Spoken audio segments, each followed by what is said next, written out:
Oke, Assalamualaikum warahmatullahi wabarakatuh. Alhamdulillah, selalu saja lisan kita memuji Allah subhanahu wa ta'ala atas segala nikmat yang dilimpahkan kepada kita. Serta juga kita selalu mengenang apapun yang Allah berikan ini dan kita besarkan nikmat itu sehingga selalu saja kita bersyukur kepadanya. Sekecil apapun nikmat yang kita sedang nikmati, apakah itu oksigen yang kita hirup, mata kita bisa menangkap cahaya, telinga kita bisa mendengarkan suara, dan apapun itu sifatnya. Bisa makan, menelan, mengunyah, bisa minum, istirahat, tidur, dan segala macam nikmat, maka dianjurkan setiap muslim agar membesarkannya, sehingga akhirnya punya nilai ekstra dalam dirinya dan akhirnya dia bersyukur kepada Allah subhanahu wa ta'ala. Tolong suaranya dibesarkan lagi. Dan Allah subhanahu wa ta'ala memerintahkan kita untuk menikmati dan berterima kasih saja. Di saat lapar, Allah menyuruh kita untuk makan. Dan kita punya keinginan serta panduan atau hidayah untuk makan.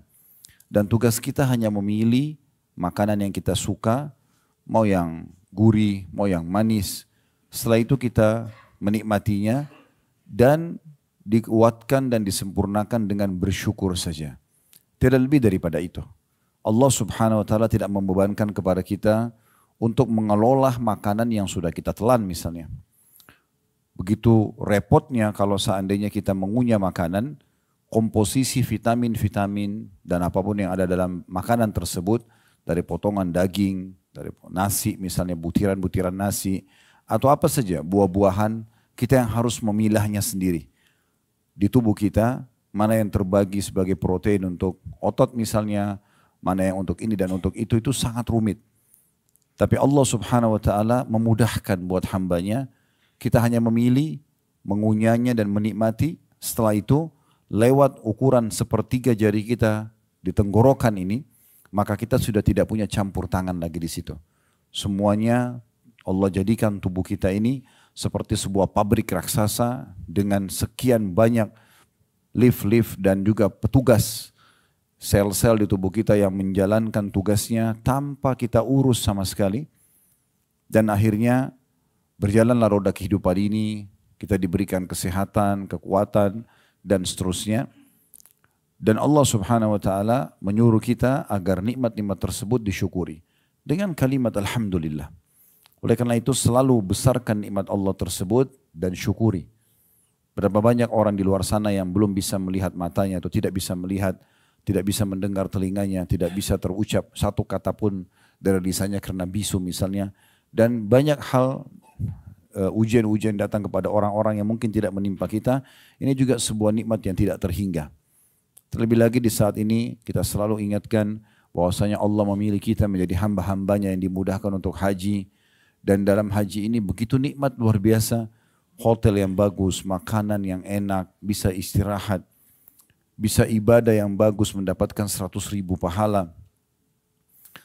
Dan ini semua apapun yang kita keluarkan dari energi, meluangkan waktu dari harta akan diganti oleh Allah subhanahu wa ta'ala dengan pahala yang besar, dengan rezeki yang luas. Maka nikmat apalagi dari Allah subhanahu wa ta'ala yang harus kita pungkiri. Ya Allah ulang-ulang selalu dalam surah Ar-Rahman, fabi'ai ala'i rabbikuma tukadziban. Maka nikmat Tuhanmu yang mana lagi yang kau akan pungkiri. Dan tidak mungkin seseorang itu bersyukur kepada Allah kecuali memang dia selalu membesarkan nikmat Allah yang ada pada dirinya walaupun itu kecil di mata dia. Selanjutnya kita panjatkan salam hormat kita kepada Nabi besar Muhammad sallallahu alaihi wa ala alihi wa sahbihi wasallam, sebagaimana Allah telah memerintahkan kita untuk mengucapkan salam hormat tersebut. Seperti judul kita dan masih berlanjut tentang masalah sebab-sebab kebahagiaan. Kalau kemarin kita sempat membahas tentang sebab utama dan itu adalah inti serta pondasi daripada kebahagiaan setiap muslim, yaitu mentauhidkan Allah subhanahu wa ta'ala. Meyakini dalam hatinya dan selalu merenungi dan berfikir dengan akalnya, serta akhirnya mengaplikasikan dengan anggota tubuhnya keimanan kepada Allah subhanahu wa ta'ala, yakin tidak ada pencipta, tidak ada pemilik, tidak ada pemberi rezeki, tidak ada yang menyelesaikan permasalahan, tidak ada yang bisa memberikan kebahagiaan kecuali Allah. Dia yakini dalam hatinya, direnungi dengan fikirannya, lalu dia aplikasikan dengan anggota tubuhnya. Dia selalu melakukan ketaatan-ketaatan dengan anggota tubuh ini sebagai bentuk syukur kepada Allah. Maka ini yang menjadi inti daripada masalah tauhid tersebut. Jangan pernah teman-teman sekalian menjauhkan diri dari Allah sehingga Allah pun menjauh dari kita. Berapa banyak orang yang sedang melimpah nikmat pada dirinya sehingga akhirnya dia justru jauh dari Allah. Justru jadi malas ibadah. Padahal sebenarnya Allah berikan kesehatan tubuh, ya seperti kita fasilitas sekarang ibadah, hotel yang bagus, makanan dan segala macam.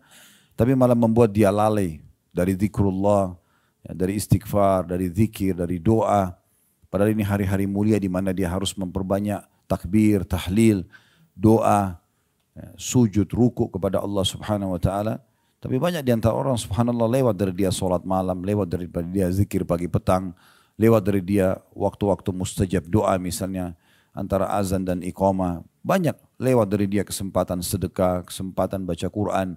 Semua ini disayangkan sekali padahal sebenarnya salah satu bentuk syukur juga kepada Allah SWT adalah kita memaksimalkan fasilitas yang Allah berikan ini justru untuk ketaatan kepadanya. Sebelum datang waktu di mana kita tidak mungkin lagi untuk melakukan ketaatan. Baik itu puncaknya dengan meninggal atau ada halangan-halangan lain yang sifatnya duniawi yang harusnya kita selalu ya jadikan sebagai kehati-hatian dalam diri kita. Jangan sampai luput kesempatan-kesempatan tersebut. Ya. Saya pernah satu waktu mengunjungi sahabat ayah saya di Makassar. Setiap kali saya ke Makassar waktu ayah masih hidup, seringkali saya menemani beliau, kutemui teman-temannya. Gitu. Ada teman beliau yang sudah meninggal juga sekarang, rahimahumullah semuanya. Saya pas datang ke rumahnya, terus saya cuma menemani saja. Dan saya dengarin obrolan orang tua pada saat itu. Saya ambil hikmah-hikmah dari pembicaraan mereka. Salah satunya pada saat waktu itu azan asar, saya pamit sama teman ayah saya ini karena beliau pemilik rumah. Saya ingin ke masjid sebentar. Saya keluar ke masjid, tapi pulang dari sholat asar dari masjid, saya datang lagi ke rumah situ. Terus dia melihat saya lalu mengatakan kata-kata yang saya jadikan selalu pegangan gitu. Dia mengatakan, nak dulu saya juga waktu masih muda seperti kamu, saya selalu ke masjid. Selalu ke masjid. Cuma sekarang keadaan saya begini, Allah lagi uji dengan penyakit, kebetulan beliau diketeter, diranjang gak bisa bergerak. Sakit kalau tidak salah stroke kakinya sebelah kanan tuh. Intinya dia gak bisa lagi. Lalu dia mengatakan dulu tuh saya masih muda seperti kamu, saya tidak meninggalkan masjid. Tapi sekarang keadaannya seperti ini. Dia cuma bicara seperti itu saja karena dia melihat saya ke masjid. Tapi subhanallah saya jadikan sebagai bahan introspeksi diri. Saya mengatakan iya, kenapa saya harus tunggu umur sudah tua seperti ini misalnya, kemudian ada halangan baru kemudian menyesali kesempatan-kesempatan tadinya kaki masih bisa melangkah ke masjid, ya tangan masih bisa berzikir, kita masih bisa berdoa, kita masih bisa haji dan umroh tapi disia-siakan. Semuanya dianggap tidak masalah, nanti aja ditunda-tunda. Padahal sebenarnya peluang-peluang tidak mungkin terulang. Ya. Setiap peluang ibadah itu bisa kita katakan tidak terulang. Dan ada waktu juga tempat di mana dia tidak terulang. Kecuali di waktu dan tempat yang Allah perintahkan lagi. Contoh misalnya, kalau hari ini Bapak Ibu menuju ke Mina, Arafah, nggak ada nilainya. Artinya tempat itu mulia, tapi nggak ada nilainya. Belum ada mabit di Mina, belum ada wukuf di Arafah. Dia hanya terjadi di waktu yang sudah Allah tentukan. Itulah tanggal 8 sampai tanggal 13 Zulhijjah. Nah ini waktunya. Kalau orang luput dari waktu ini, maka luput selamanya untuk tahun itu. Dia hanya bisa tahun depan misalnya. Contoh yang lain, sholat misalnya. Bagi laki-laki lebih utama saf awal contohnya. Ya mungkin karena kita di sini Masjid Haram agak susah untuk masuk ke sekitar Ka'bah, gitu kan, kena saf awal di situ. Tapi kalau kita lagi di Indonesia misalnya, selama ada kesempatan masuk di saf awal, masuk. Saf awal itu hanya bernilai di waktu sholat itu. Antara azan dan iqamah saja. Kalau orang yang pas iqamah dia masuk di saf awal, dapat lihat keutamaan saf awal itu. Tetapi kalau imam selesai salam, kita di saf kedua lalu masuk ke saf pertama, nggak ada nilainya. Waktunya cuma itu saja. Kalau kita ingin mengejar kembali keutamaan saf awal itu, tunggu sholat yang akan datang. Cuma permasalahannya, di buku amal kita sudah tercatat, di sholat yang tadi, yang luput saf awal itu, akan tercatat luput dari kita saf awal selamanya. Gak bisa diperbaiki. Setiap peluang ibadah itu, kalau sudah luput dari kita sekali akan luput selamanya. Kita bisa mengejar untuk mengerjakan setelah itu kalau ada kesempatan lagi Allah berikan. Kayak tadi kasus saf awal misalnya. Kayak tadi misalnya haji tapi tahun depan lagi. Tetapi harusnya tercatat di buku amal kita di waktu Allah berikan kesempatan. Kenapa kita harus sia-siakan? Nah ini poin penting sekali untuk diperhatikan dalam masalah amal-amal soleh. Kalau dosa, orang melakukan dosa, dia bisa dihukum sama Allah. Tetapi dengan taubat kepada Allah, bersih. Orang mukmin yang cerdas, dia selalu fokus kepada hal-hal yang diperintahkan yang wajib itu. Ibadah. Dengan sendirinya dosa akan dia tinggalkan. Dan dia harus melihat bahwasanya peluang ibadah ini adalah peluang ibadah saya yang terakhir. Makanya Nabi Muhammad SAW itu, kalau beliau akan takbiratul ihram, beliau biasa menghadap ke makmumnya sambil mengatakan, Sallu salatal muwadda'ah. Salatlah seperti sholat perpisahan. Anggap setelah sholat ini meninggal. Sehingga selalu kita jadikan sebagai hal yang terbaik yang kita bisa lakukan pada saat itu. Bayangkan teman-teman sekalian kalau seandainya kita ditangkap oleh musuh dan akan dihukum mati pada saat itu. Lalu dikasih kesempatan untuk sholat 2 rakaat. Kira-kira seperti apa kita sholatnya? Misal contoh. Atau ada seseorang divonis oleh dokter, secara medis orang ini ya sudah tidak ada umurnya lagi. Tapi dia masih punya kesempatan sholat 2 rakaat. Kira-kira bagaimana sholatnya? Atau lebih jauh daripada itu. Andai saja ada orang meninggal dunia, kemudian diberikan kesempatan hidup oleh Allah beberapa saat. Misal orang sudah meninggal dikasih hidup 5 menit saja. Kira-kira 5 menit itu apa yang orang akan lakukan? Apakah dia akan kembali ke makanan favoritnya? Apakah dia akan kumpul lagi sama keluarganya? Apakah dia akan melanjutkan meeting yang miliaran? Kalau dikasih kesempatan hidup lagi orang yang sudah meninggal. Pastikan teman-teman sekalian dia akan mencari ibadah yang paling menguntungkan bagi dia. Misalnya tobat nasuha, misalnya sujud, sholat 2 rakaat. Untuk mati lagi setelah itu. Maka kita tidak usah tunggu teman-teman sekalian dokter vonis kita. Tidak perlu kita tunggu misalnya musuh akan menawan dan menebas leher kita. Kita tidak perlu menunggu meninggal dulu baru kemudian kita mau menyesal. Dibangunkan lagi untuk mengejar amal soleh, tidak. Tapi kita bagaimana menjadikan peluang amal soleh itu adalah kesempatan emas yang Allah berikan. Saya selalu termotivasi dengan hadis Nabi alaihi salatu wassalam tentang 3 orang yang datang masuk Islam di kota Madinah, kemudian ketiga orang ini tinggal menjadi tamu di rumahnya Talha bin Ubaidillah radhiyallahu anhu. Talha bin Ubaidillah salah satu dari 10 sahabat yang jamin masuk surga. Orang ini datang, 3 orang ini datang kemudian bertamu. Berjalan waktu, dari 3 orang yang bertamu ini, yang pertama ikut jihad mati syahid. Berjalan waktu lagi, dikumandangkan lagi jihad, orang yang kedua ikut berperang mati syahid lagi. Berjalan waktu lagi, orang yang ketiga meninggal dunia tapi tidak mati syahid. Cuma dia lebih telat matinya. Berjarak. Yang pertama mati syahid, beberapa hari kemudian meninggal lagi, yang kedua mati syahid. Berjalan lagi waktu, orang yang ketiga meninggal tapi mati di atas ranjangnya saja. Talha bin Ubaidillah radhiyallahu anhu mimpi, Allah mimpikan melihat ketiga orang ini. Dia lihat di surga, diperlihatkan di surga ketiga orang ini, yang orang pertama meninggal di bagian belakang, yang kedua meninggal di depannya, yang terakhir meninggal paling depan yang tidak mati syahid. Artinya paling bagus derajatnya, paling besar pahalanya, padahal dia tidak mati syahid. Maka Talha bin Ubaidillah bertanya kepada Nabi SAW, ya Rasulullah, ketiga orang yang datang masuk Islam, datang ke rumah saya itu, yang mereka yang 2-nya mati syahid, yang 1-nya mati di atas ranjang. Saya mimpi mereka di surga. Tapi yang membuat saya heran kenapa orang yang bukan mati syahid itu justru yang paling depan. Yang paling bagus fasilitasnya. Maka Nabi SAW menjawab mengatakan, wahai Talha, kenapa kau heran? Mana perhitunganmu dari solat-solat dia yang sempat dia kerjakan, yang tidak sempat atau tidak bisa dikerjakan oleh orang yang mati terlebih dahulu daripada dia. Walaupun selisih cuma berapa hari. Itu sudah cukup membedakan derajat mereka di surga. Dalam riwayat yang lain, Ada dua orang bersahabat di masa Nabi SAW, yang satu mati syahid, seminggu kemudian sahabatnya mati tapi bukan mati syahid, mirip dengan kisah tadi.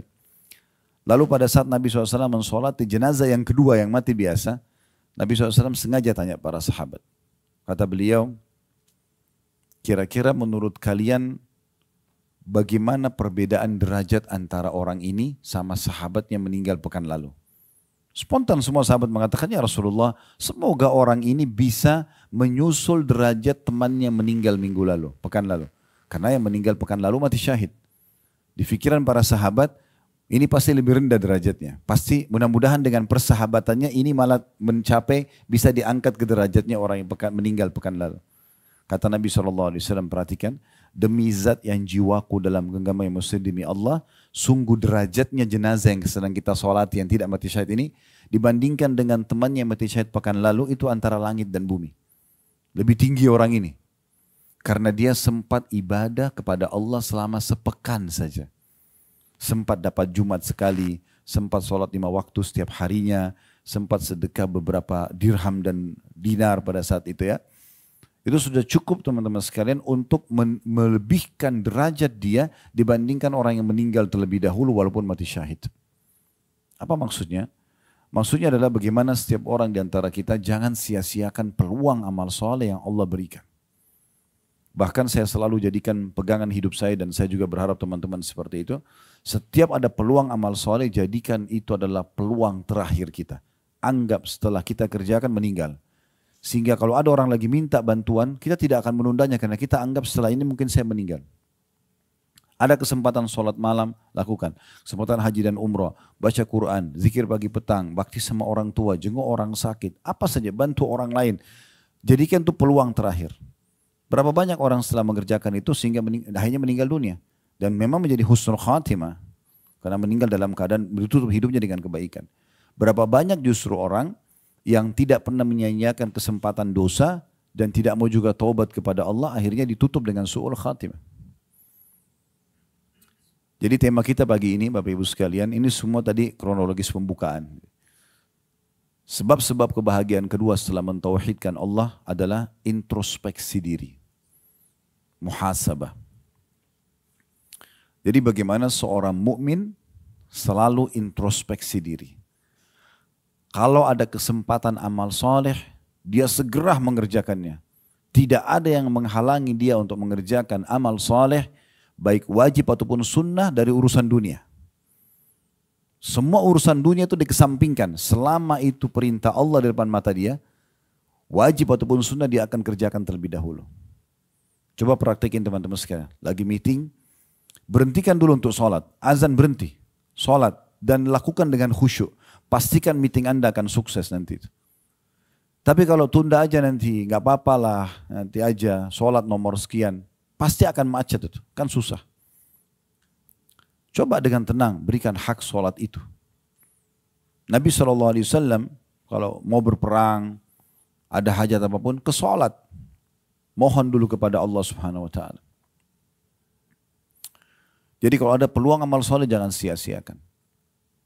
Selanjutnya, kalau sudah mengerjakan amal soleh, maka dia selalu menjaga agar tetap dengan kualitas yang sama. Contoh misalnya, kita haji seperti ini. Karena kita lagi haji, saya kasih contoh. Anggap setelah haji ini insya Allah Allah terima. Setelah itu 10 tahun berjalan, kita nggak pernah cerita apa-apa sama orang. Kita berusaha menjaga keikhlasan. Mungkin saat tawaf kita sempat menangis. Mungkin pada saat sujud kita sempat menangis. Mungkin ada kenikmatan itu. Mungkin di Arafah nanti berdoa kita merasakan kenikmatannya. Kita jaga. Menjaga kualitas ibadah itu setelah dikerjakan penting sekali. Kenapa? Karena masih bisa dihapus pahalanya. Riya itu bukan hanya terjadi pada saat ibadah sedang dikerjakan. Bisa terjadi setelah dikerjakan. Sekarang kita sedekah ini ikhlas. Besok kita ceritain kepada teman-teman, oh kemarin tuh saya sedekah di sana. Bisa hilang nggak pahalanya? Bisa hilang. Haji sudah lewat 10 tahun pun, tiba-tiba ada orang ngobrol. Saya, dia baru pulang haji misalnya. Saya kemarin waktu tawaf tuh nangis, tersentuh banget tuh lihat Ka'bah misal. Dia ngomong gitu. Syaitan bisikin kita, kau kan juga 10 tahun lalu sama tuh. Nah, waktu tawaf sempat nangis, ceritain juga. Oh saya juga begitu, selesai urusannya. Nah, selesai urusannya. Yang sudah 10 tahun kita jaga habis. Coba bayangkan. Poin ini banyak orang luput nih. Jadi setelah poin pertama jangan menyanyiakan peluang amal soleh. Setelah itu poin kedua ini satu rangkaian menjaga selalu kualitas ibadah itu selamanya sampai kita wafat. Kalau boleh orang tidak tahu nggak usah tahu. Nggak usah tahu. Makanya dalam sebuah hadis sahih riwayat Imam Muslim kata Nabi SAW, Innallaha yuhibbut taqiyul ghaniyul khafi. Allah sangat cinta sama hambanya yang suka bertakwa. Takwa itu maksudnya selalu patuh. Allah perintahkan dikerjakan, yang Allah larang dijauhi, gitu kan. Apa saja yang wajib sunnah semua dikerjakan, yang haram dan makruh semua ditinggalkan. Ya. Dia tidak pandang bulu, pokoknya semuanya dikerjakan. Wajib semua dikerjakan, yang haram juga yang makruh semua dijauhi. Gitu kan. Allah suka dengan hamba yang seperti ini. Yang kedua, ghani, kaya dan suka bersedekah. Kaya secara kejiwaan, tidak suka mengemis. Dan yang ketiga, khafi. Khafi itu suka merahasiakan ibadah. Dia rahasiakan terus. Selama orang tidak tanya, nggak usah diceritain. Perbedaan dasar antara riya dengan tidak riya adalah ditanya atau tidak ditanya. Kalau ada orang tidak ditanya ceritain ibadahnya, ini jelas riya ini. Arahnya lebih ke situ. Sekarang hari Kamis misalnya, pas lagi puasa. Tanya teman-temannya di kantor, kamu puasa? Puasa. Saya puasa. Nggak ada yang nanya. Kamu kemarin haji nggak? Oh saya haji. Orang belum tanya. Beda kalau kita sedang ditanya, bapak misalnya contoh lagi mau menuju ke masjid. Dari rumah keluar menuju ke masjid. Ada tetangga tanya, Assalamualaikum Pak mau kemana? Jangan bilang, oh saya kalau jawab nanti riya nih. Gak mungkin. Orang nanya. Kalau ditanya, oh ke masjid insya Allah. Oh ya Pak kalau mau ikut ke masjid sama-sama. Gak ada hubungannya sama riya. Contoh misalnya. Nah ini poin kedua penting sekali. Menjaga kualitas ibadah itu. Jadi bukan hanya pada saat dikerjakan, pada saat sesudah dikerjakan pun. Selalu jaga.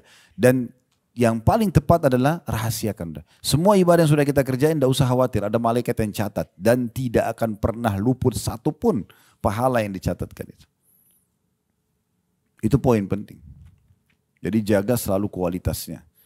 Dan bagi seorang mukmin, dia berusaha selalu kualitas itu, kalaupun dia sudah mencapai misal dari angka 10 itu adalah 5, kedepannya dia usahakan naik ke angka 6. Kedepannya dia berusaha naik ke angka 7. Terus begitu. Kapan seseorang itu mengejar prestasi terbaik, maka dia tidak akan jauh dari prestasi itu. Contoh misalnya kalau kita lagi kuliah di kampus, nilai lulusnya 100. Kalau orang mencari angka 100, saya pernah praktik untuk mahasiswa ini. Pada saat saya kejar angka 100, nilainya nggak jauh dari situ. Bisa 100, bisa 99, bisa 98, nggak jauh dari situ. 97, 95 mungkin paling jauh. Karena targetnya 100. Tapi kalau nilai lulusnya hanya 60, orang targetnya hanya 60, bisa nggak lulus. Maka ini kita jadikan sebagai pegangan kita dalam masalah ibadah. Selalu target kita yang terbaik. Kalau bahasa agama kan afdal. Mana afdalnya? Nah afdalnya gitu, kita kerjain, kita berusaha. Tentu di sini sesuai dengan koridor hadis Nabi SAW. Wa'budullah mastata'atum. Sembahlah Tuhan kalian semampu kalian. Selama kita mampu, kita kerjain yang terbaik. Kalau ada halangan tentu tidak ada masalah. Ya, seperti itu kurang lebih. Kemudian yang ketiga, dalam masalah introspeksi diri ini adalah menjauhkan diri dari dosa-dosa. Serta tidak mengulanginya lagi. Nah, sekolah haji ini sedang mengajarkan kita itu. Ya, sedang mengajarkan kita itu. Jadi semua orang di antara kita pasti punya peluang buat dosa. Gak ada yang tidak. Pasti semua punya peluang. Karena pasti letas. Karena syaitan membuka pintu itu. Tapi sebagai seorang mukmin, dia berusaha untuk introspeksi diri. Dia maksimal untuk tidak terjerumus. Kalau pernah terjerumus, dia meninggalkan dan tidak mau mengulangi lagi. Nah seperti itu. Kan istighfar, nanti ada salah satu bahasan kita itu ya, masalah istighfar insya Allah dan taubat. Istighfar itu permohonan maaf. Seperti kalau kita buat salah sama orang, maafin saya, nah itu istighfar. Kalau taubat itu berarti ikrar tidak mau mengulangi. Kayak kita kalau buat salah sama orang, kita tulis ikrar, saya berjanji tidak akan ulangi, nah itu taubat. Nah kalau kita bilang astagfirullah wa atubu ilaih, ya Allah aku mohon maaf kepadamu dan aku janji tidak mau ulangi. Nah ini harus benar nih janjinya. Jangan diulangi. Nah itu bahan introspeksi. Ini luar biasa yang harus kita perhatikan tentang masalah introspeksi itu. Allah subhanahu wa ta'ala menyebutkan dalam surah Al-Hasyr ayat 18 sampai ayat 19. Ini kita jadikan dalil pertama dalam masalah bahasan kita, introspeksi diri ini. Bunyinya surah Al-Hasyr ayat 18 dan 19, Ya ayyuhalladzina amanu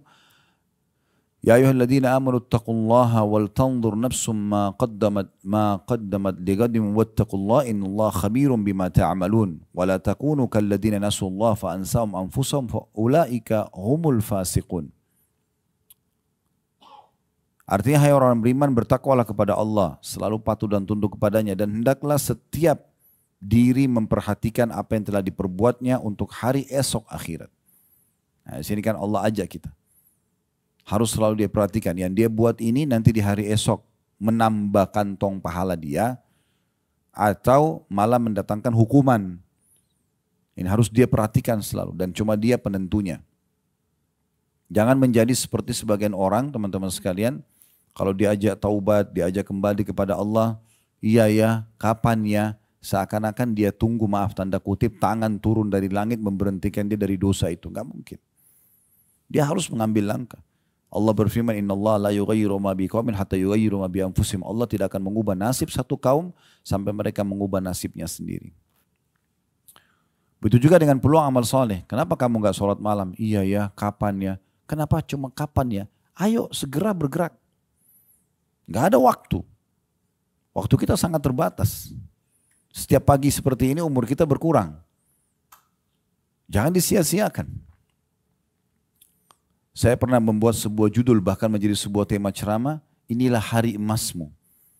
Yang saya bahas apa? Hari emas itu hari yang kayak sekarang ini kita masih hidup. Kayak hari ini, pagi ini kita masih hidup ini hari emas. Kenapa? Dengan hari ini, kita kan tidak tahu mungkin 1 detik ke depan, 1 hari ke depan, 2 hari kita sudah meninggal dunia. Di saat hari kita memulai hari pagi seperti ini hari emas yang luar biasa. Karena kalau kita pernah berbuat amal soleh di masa lalu, maka ini kesempatan untuk menambah dia secara kualitas dan kuantitas. Kalau di masa lalu kita berbuat dosa, saat ini kesempatan bertaubat. Masih ada kesempatan sehingga tidak dihisap oleh Allah nanti. Ini hari emas yang luar biasa. Jadi kalau datang hari seperti ini, peluang emas, jangan disia-siakan. Banyak orang begitu dia merasa dirinya lowong, waktu lowong, malah jauh tidak beribadah tadi saya bilang. Sayang sekali. Padahal sebenarnya kesempatan ini adalah kesempatan emas. Makanya kata Nabi SAW, ni'matani magmunun katsirun minan nas.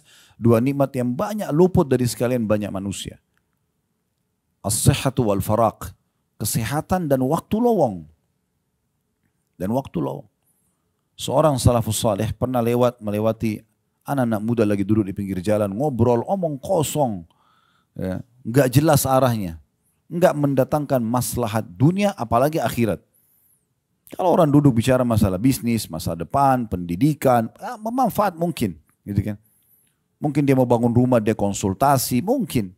Urusan dunia, tapi ada manfaatnya. Nggak ada orang mungkin duduk ngobrol sama temannya sudah 20 tahun, itu aja ceritanya berulang-ulang.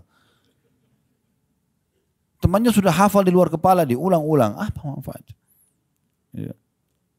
Maka beliau lewat dan lihat orang-orang yang lagi ngobrol omong kosong. Kata beliau, demi Allah kalau seandainya bisa saya beli waktunya mereka, saya akan beli. Ini waktu yang mereka buang-buang ini, kalau saya bisa beli, saya bayar pakai uang ini. Saya dikasih, tapi nggak bisa, sudah ditentukan waktu masing-masing. Maka jangan sia-siakan itu. Makanya Allah bilang di sini, hai orang-orang yang beriman, bertakwa kepada Allah. Jadikan semua hidup kalian kepatuhan kepada Allah. Apa yang diperintahkan tadi wajib atau sunnah, sibuk dengan itu. Apa yang dilarang haram dan makruh pun tinggalkan. Dan harusnya Allah mengatakan setiap jiwa, setiap diri memperhatikan apa yang telah diperbuatnya untuk hari esok. apa yang dia persiapkan untuk hari pulangnya. Karena semua kita akan meninggal dunia. Sesehat apapun badan kita, semuda apapun usia kita, ya, tetap saatnya kalau meninggal akan mati.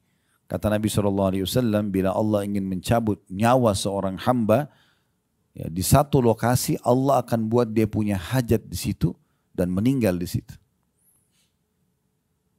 Berhubungan dengan urusan dia penting sekali, dia harus kesana, dia tidak tahu ternyata tempat sana itu ajalnya datang. Dia akan meninggal dunia, pasti. Berapa banyak orang yang sehat meninggal lebih daripada orang yang sakit. Berapa banyak orang yang muda meninggal lebih daripada orang yang tua. Berapa banyak orang kaya meninggal lebih daripada orang yang miskin. Banyak sekali. Kalau kita mengkhayal teman-teman sekalian nanti masuk ruangan ICU baru meninggal, ini keliru ini. Ya. Sekarang saya tanya, mana lebih banyak? Pasien yang ada di rumah sakit dengan seluruh staf yang ada di rumah sakit itu dengan jumlah orang yang lalang depan rumah sakit. Mana yang lebih banyak?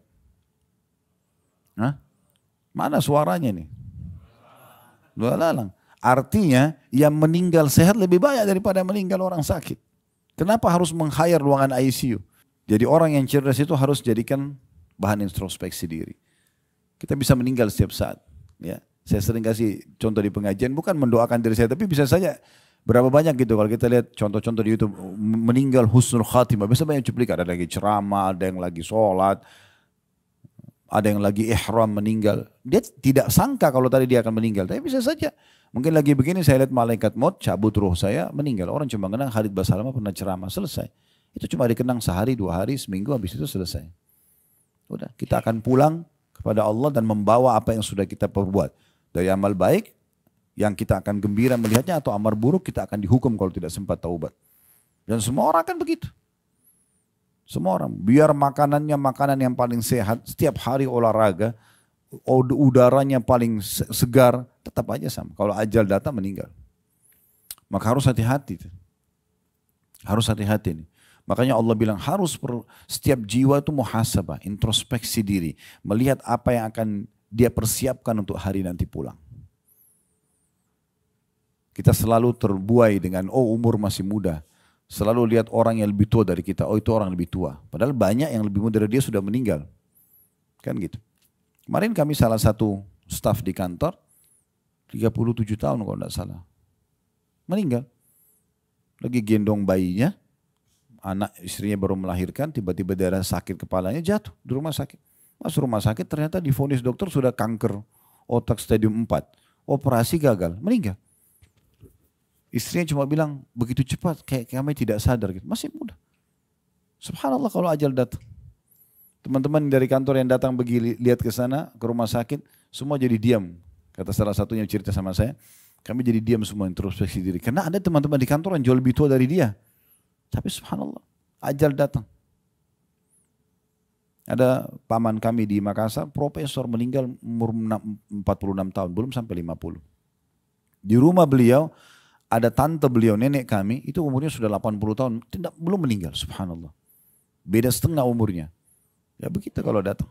Jadi jangan selalu mengkhayal, oh nanti aja tunda-tunda, saya masih muda, selalu patokannya orang yang lebih muda, enggak. Lalu Allah mengatakan, dan selalulah bertakwa kepada Allah, sesungguhnya Allah maha mengetahui apa yang kamu kerjakan. Baik atau buruk, Allah selalu lihat. Di ayat 19-nya, wala takunu kalladzina nasullaha fa ansahum anfusahum ulaika humul fasiqun, dan jangan pernah kamu seperti orang-orang yang lupa kepada Allah, enggak mau ibadah, ya, selalu buat dosa. Lalu Allah menjadikan mereka pun lupa kepada diri mereka sendiri. Mereka lupa umurnya, lupa ibadahnya dan segala macam. Mereka itulah orang-orang yang fasik, kata Allah. Ya. Muhasabah ini teman-teman sekalian, memang bagian daripada rangkaian agama kita. Umar bin Khattab punya statement yang menarik dalam masalah ini. Beliau mengatakan, hasibu anfusakum qabla an tuhasabu. Selalu introspeksi diri kalian, hisab diri kalian sebelum kalian dihisab. Sebelum kalian dihisab, ya. Lalu beliau mengatakan itu akan memudahkan hisab kalian nanti. Jadi kalau kita di dunia ini selalu muhasabah, oh tadi sholat saya kualitasnya bagus gak sih? Ah nanti saya coba tingkatkan kualitasnya misalnya.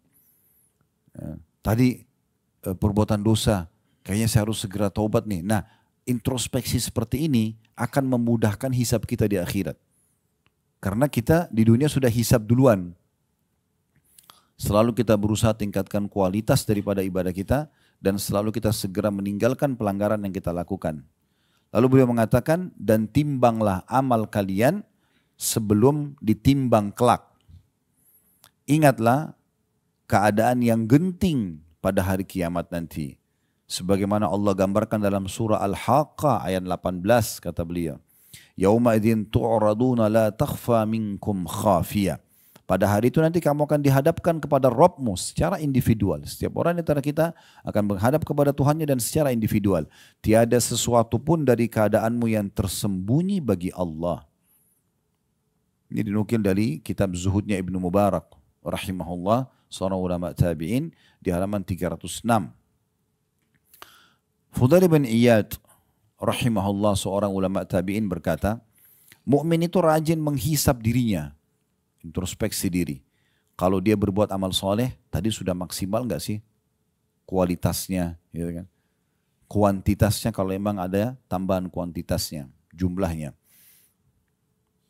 Kalau belum, dia maksimalkan. Kalau sudah bagus, dia pertahankan. Dan orang mukmin itu tidak pernah puas dengan ibadah yang dia kerjakan ya. Tidak pernah puas. Kayak misalnya kita sholat malam nih, sudah kita kerjakan 11 rakaat. Dia coba berusaha selalu untuk menambah kualitasnya.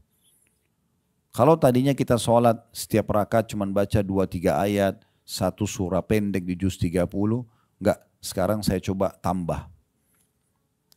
Kalau perlu kita coba mengejar sunnah Nabi SAW, itu dianjurkan untuk membaca setiap malamnya 100 ayat Al-Quran.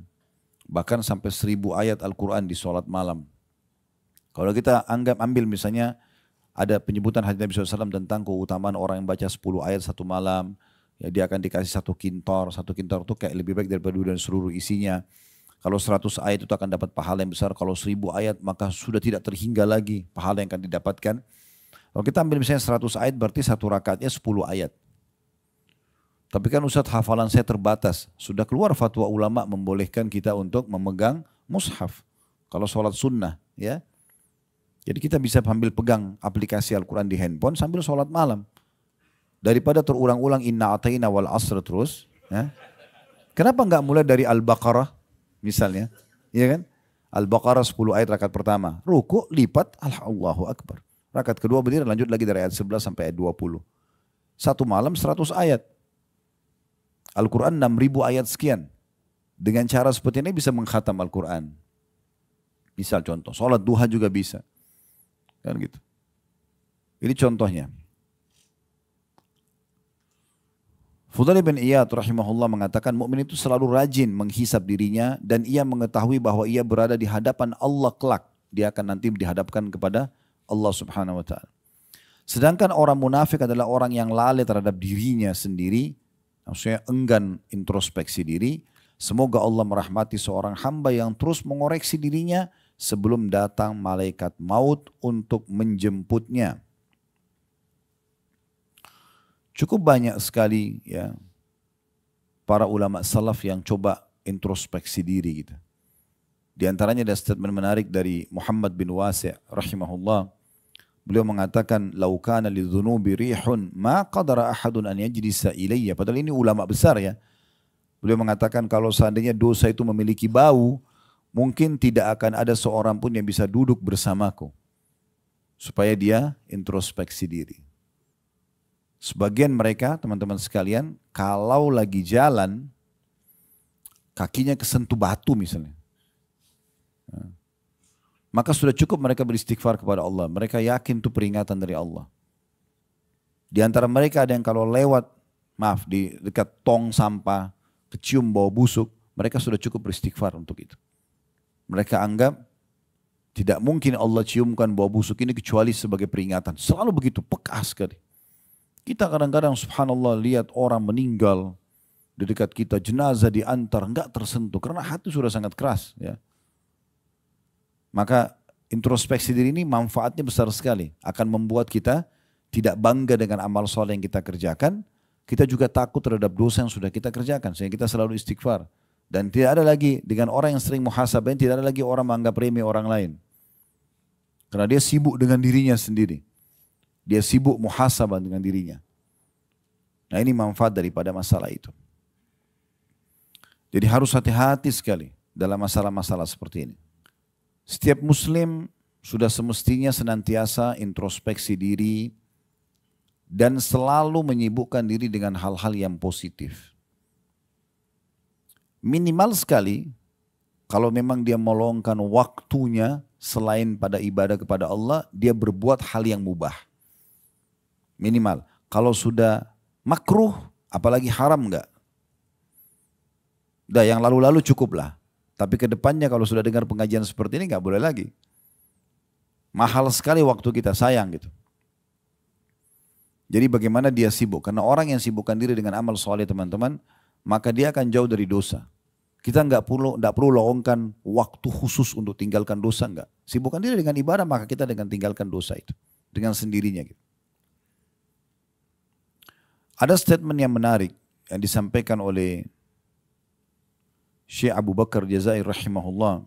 Beliau mengatakan seorang muslim beramal dalam kehidupan dunia ini siang dan malam. Semuanya untuk meraih kehidupan akhirat dan kebahagiaannya. Jadi nggak ada waktu bagi seorang muslim, kata beliau, di dunia ini berbuat selain urusan akhirat. Kalau minimal ada yang dia ingin lakukan, maka harus pastikan itu mubah dalam Islam. Artinya tidak berdosa dia. Misal dia duduk ngobrol sama teman-temannya beberapa saat, gitu kan? Gak ada masalah, mubah. Bahkan seorang muslim bisa mengemas sesuatu yang mubah menjadi sunnah sehingga dia raih pahala. Contoh, makan, minum, tidur, ya, mandi, kan mubah semua itu. Ini bisa hanya dengan niat seorang muslim menjadikannya sebagai sunnah. Misal dia makan dan minum niat untuk memberikan hak tubuhnya. Karena sang pencipta Allah yang menciptakan kita dan menciptakan rasa lapar dan haus kita sebagai isyarat kalau tubuh butuh nutrisi dan butuh cairan. Kalau kita hanya makan dan minum karena lapar nih, haus misalnya, sebatas itu mubah. Tapi kalau kita niat, ini peringatan dari Allah supaya saya berikan hak jasad saya. Berubah dari mubah menjadi sunnah. Mandi misalnya. Kalau hanya sekedar gerah nih mandi. Udah begitu aja maka mubah. Tapi kalau mandi karena niat ingin merawat tubuh yang Allah amanahkan. Hanya gitu saja. Transisi dipindahkan dari niat tadinya cuma sekedar hilangkan gerah. Sekarang kita niatnya untuk memberikan hak jasad jadi sunnah. Tidur. Bukan hanya sekedar ngantuk tidur. Tapi niatkan agar bisa memberikan niat untuk memberikan hak jasad itu. Maka jadi sunnah. Sepanjang malam kita tidur 4, 5, 6 jam jadi pahala. Begitu seterusnya. Ya. Maka kita bisa mengubah hal-hal yang mubah menjadi sunnah. Tapi kalau minimal kita ingin luangkan waktu pun di dunia ini, maka pada hal-hal yang mubah. Kalau dosa ini selesai, musuhan aja. Udah nggak ada pintu untuk negosiasi dalam masalah itu. Nah itu yang beliau bilang. Seorang muslim harusnya selalu beramal dalam kehidupan dunia ini siang dan malam untuk meraih kebahagiaan akhirat. Dunia adalah ladang beramalnya. Mereka seyogyanya selalu memperhatikan ibadah-ibadah fardu atau wajib sebagaimana seorang pedagang memperhatikan modal usahanya. Antum kalau lagi berbisnis, saya yakin teman-teman sini tidak asing, banyak pengusaha Masya Allah. Kita kalau letakkan modal kita 100 juta, 1 miliar, saya yakin pedagang yang benar, dia akan memperhatikan modal supaya tidak terganggu. Dan bagaimana modal ini bisa terputar dan mendatangkan keuntungan. Nah, beliau memberikan gambaran supaya mudah difahami, harusnya setiap muslim itu melihat amal wajibnya, sholat 5 waktu, puasa Ramadan, haji kayak kita, seperti pedagang lagi memperhatikan modal usahanya. Tidak boleh luput dari dia. Dan juga memperhatikan ibadah-ibadah sunnahnya sebagaimana pedagang memperhatikan keuntungan-keuntungan usahanya. Jadi bagaimana selalu kita berpikir, nih investasi kemana lagi nih supaya datang keuntungan. Nah seperti itu kita melihat amal sunnah. Itu investasi kita. Jadi jangan tinggalin tuh sholat qobliyah, ba'diyah, duha, sholat malam, tahiyat masjid, sholat wudu. Selalu kita kerjakan. Sebagai bentuk investasi. Sebagaimana pedagang menjaga keuntungan-keuntungan usahanya. Serta menjadikan maksiat dan juga dosa seperti layaknya kerugian dalam perniagaan. Bagaimana kita kalau lagi dagang tidak mau ada kerugian masuk, ya. Kalau kita sudah tahu, oh saya masuk proyek ini dipastikan akan rugi, kita nggak akan masuk kan. Nah seperti itu orang. Kalau saya buat dosa ini saya akan rugi nih pasti. Ada konsekuensinya. Ini bahasanya luar biasa. Beliau mengatakan, dan memperhatikan dan menjadikan maksiat juga dosa-dosa seperti layaknya kerugian dalam perniagaan. Lalu dia menyendiri sesaat di akhir harinya setiap hari guna introspeksi diri atas hal tersebut. Semuanya tadi. Amal fardu tadi saya sudah sempurna belum ya? Tadi saya sholat di masjid enggak ya? Tadi saya udah khusyuk enggak ya? Tadi masbuk enggak? Tadi ini enggak? Introspeksi terus.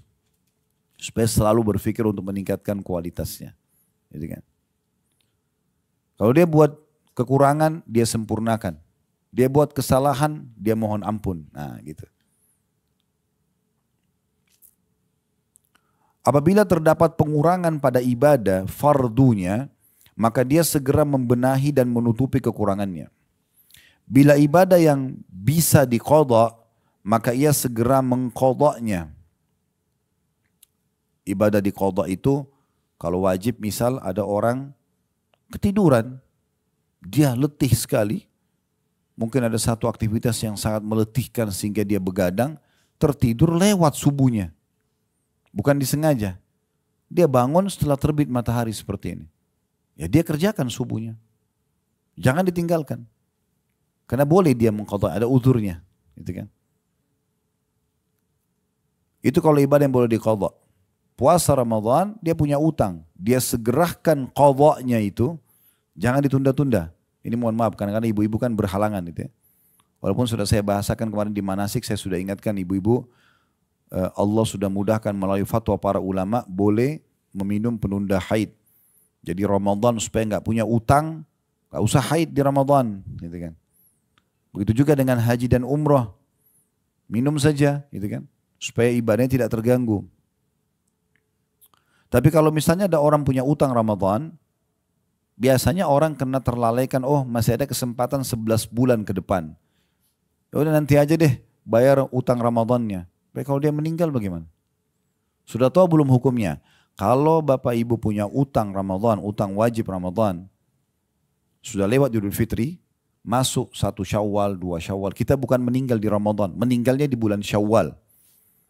Kalau kita puasa Ramadan, niatnya 1 bulan, tapi pas pertengahan bulan Ramadan meninggal.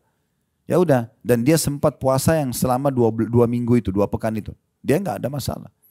2 minggu yang terjadi tidak ada kewajiban karena sudah meninggal. Tapi kalau dia misalnya punya utang Ramadan 6 hari, kemudian masuk bulan Syawal, dia baru meninggal, misalnya pekan kedua, pekan ketiga bulan Syawal dia baru meninggal, dia belum bayar utang Ramadan yang sepekan, ahli warisnya wajib bayarkan. Karena itu wajib, tidak bisa tidak. Karena sebenarnya dia masih punya kesempatan untuk mengerjakannya, kan gitu. Ya, jangan ditunda ini. Betul Allah berikan keringanan bisa sampai Sya'ban bulan depan, tapi jangan ditunda-tunda kalau ada kesempatan. Kenapa ditunda? Pernah ada seorang ibu tanya kami di pengajian, Ustadz, itu waktu itu 3 hari lagi mau lebaran. 3 hari lagi mau masuk Ramadan, maaf. 3 hari lagi mau masuk Ramadan. Ustadz, saya punya utang puasa 2 pekan. Sekarang tinggal 3 hari lagi Ramadan. Apa yang harus saya lakukan? Subhanallah. Ya. Orang seperti ini, pesawat ibarat pesawat sayapnya dua-dua sudah patah, suruh ustadznya selamatkan. Terus mana 11 bulan yang lalu nih, 10 bulan ke belakang mana? Kenapa sisa 3 hari Ramadan baru nanya? Ya tobat nasuha. Bayar yang mampu, nanti habis lebaran Idul Fitri bayar. Tapi nggak boleh orang seperti ini. Untung dia masih hidup. Kalau dia meninggal pada saat itu bagaimana? Apalagi kalau ahli waris tidak tahu berapa utangnya. Karena ini jadi masalah. Jadi nggak boleh dia tunda-tunda. Ini beliau mengatakan kalimat yang luar biasa. Apabila terdapat pengurangan pada ibadah fardunya, maka dia segera membenahi dan menutupi kekurangannya. Bila ibadah bisa diqadha, maka ia segera mengqadhanya, tidak menunda. Jika bukan ibadah wajib, maka memohon ampun lalu jika bukan ibadah yang bisa diqadha, maka dia memohon ampun dan memperbanyak ibadah-ibadah sunnah. Misalnya terlewatkan dari dia sebuah ibadah wajib secara sengaja. Kan kalau ada orang dalam bahasan fikih itu, kalau ada orang sengaja meninggalkan sholat. Beda hukumnya orang kalau meninggalkan sholat tapi dia punya uzur. Maksudnya telat keluar dari waktunya. Tapi kalau tidak ada uzur, ada orang masuk waktu sholat asar misalnya, dia lalai. Tidak mau memang sholat, sudahlah nanti aja. Dia mungkin berharap ada petunjuk apa yang datang kepada dia untuk dia sholat. Dia memang tidak mau sholat. Begitu tiba maghrib, udah lewat waktu asar. Kebetulan ada satu orang yang datang menasihatin dia, lalu dia tersentuh, dia ingin taubat kepada Allah. Di sini teman-teman sekalian, dia nggak boleh lagi sholat asar. Karena dia sengaja tinggalkan. Bukan uzur. Dia tinggal setelah taubat sholat maghribnya. Karena masuk waktu maghrib. Jadi nggak boleh yang sengaja ditinggalkan itu untuk diulangi lagi. Kemudian kata beliau, apabila ia melihat kekurangan dalam ibadah-ibadah sunnahnya, maka dia segera menggantikannya. Ya. Disnukil dalam perbuatan Abdullah bin Umar radhiyallahu anhu, dan juga pernah disebutkan dari Nabi SAW kalau beliau terlewatkan sholat malam, Nabi SAW pernah satu malam tertidur nggak sholat malam, maka beliau mengganti dengan 12 rakaat di waktu duha. Kalau sholat malam kan kalau dengan witirnya ganjil ya 11. Nah itu dia dikerjakan 12 sebagai ganti sholat malamnya yang ketinggalan gitu. Apabila ia melihat kekurangan dalam ibadah-ibadah sunnahnya, maka dia menggantikan dan menutupi kekurangannya. Jadi kayak misalnya sebagian salaf juga itu kalau ketinggalan sholat malam, maka beliau tutupin dengan sedekah misalnya. Ditutupin dengan ibadah-ibadah lain. Apabila dia mengalami kerugian akibat menerjang larangan-larangan Allah, misalnya orang buat dosa, maka ia segera mohon ampun dan kembali kepada Allah. Ini dinukil dari kitab Minhajul Muslim di halaman 158. Kata para ulama, muhasabah adalah metode terbaik dalam memperbaiki diri, melatih, mensucikan jiwa, membersihkannya dari segala pelanggaran, memaksimalkan untuk meraih apa yang Allah janjikan. Itu fungsi daripada introspeksi diri. Ya. Umar bin Khattab berkata, bila malam hari, ini Umar melakukan sebagai bentuk introspeksi diri ya. Kalau tiba malam hari, beliau punya tongkat, biasa beliau pakai jalan gitu ya. Beliau angkat telapak kakinya sendiri lalu beliau pukul sendiri. Sambil beliau mengatakan, ya, apa yang telah engkau lakukan hari ini? Jadi maksudnya dia sendiri sebagai bahan introspeksi dirinya, dia mengatakan apa yang telah engkau lakukan pada hari ini. Dari riwayat lain dan riwayat lain, beliau kalau tidur, Umar bin Khattab kalau tidur, beliau letakkan bejana air di sebelah ranjangnya. Sambil tidur, telapak tangannya berada di atas bejana itu. Kalau tangannya kesentuh bejana lalu dia bangun, udah dia bangun tidak tidur lagi sampai subuh sholat. Abu Talha radhiyallahu anhu, seorang sahabat Nabi yang lain, terkenal dengan kebun kurmanya yang sangat banyak, orangnya kaya raya. Satu waktu pada saat akan panen, buah kurmanya sangat banyak, melimpah dan ranum sekali gitu. Dia tertarik dengan itu. Maka dia pun akhirnya luput dari zikir kepada Allah. Ya. Maka dia segera bermuhasabah kepada Allah. Jadi dia sibuk, dia liatin terus buah-buahnya keliling kebun itu lama waktunya. berjam-jam habis hanya untuk itu saja. Lalu beliau baru sadar, ternyata ini banyak sekali waktu saya terbuang hanya untuk lihat ini saja. Maka beliau mengeluarkan sedekah setengah kebunnya itu sebagai bahan introspeksi diri. Ahnaf bin Qais radhiyallahu anhu, seorang sahabat Nabi yang lain, suatu ketika, kan masa itu tidak ada penerangan kayak kita sekarang. Zaman dulu orang pakai sumbu dengan minyak zaitun, ada api untuk penerangan gitu. Maka dia pernah memasukkan atau meletakkan jari-jarinya di atas api itu yang ada dari sumbu untuk penerangan. Lalu dia berbicara dengan dirinya sendiri, ya, pada saat dia sudah rasakan panasnya api itu, lalu dia mengatakan, ya, hai Hunaif, dia panggil namanya sendiri. Apa yang mendorongmu berbuat kala itu? Apa yang mendorongmu berbuat kala itu? Terus saja beliau mengucapkan itu, sampai akhirnya dia merenungi kesalahan dia dan dia berjanji tidak akan mengulanginya.